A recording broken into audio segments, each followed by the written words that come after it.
Bonsoir.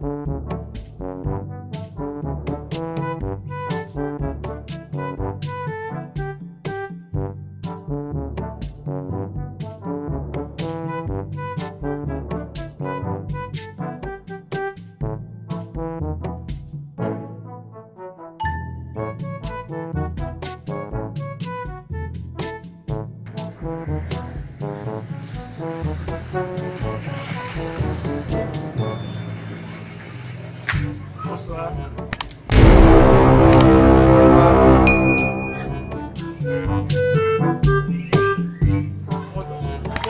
O nosso Facebook.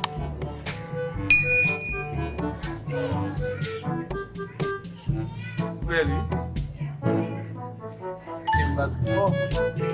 Freaking bad for. Freaking bad for. Já, esse Gade. Já com uma boa foto no seu Facebook, já, mas esse Gade.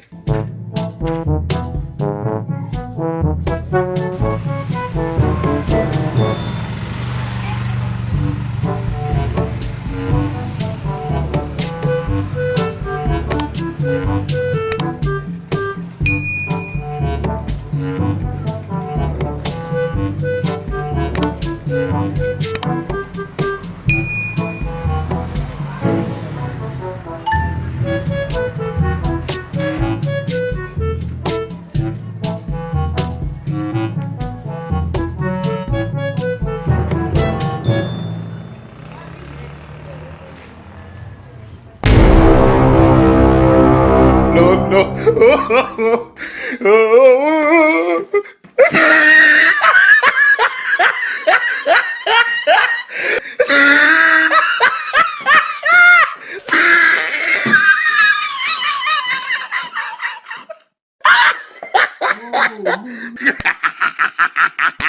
Oh, he tried it.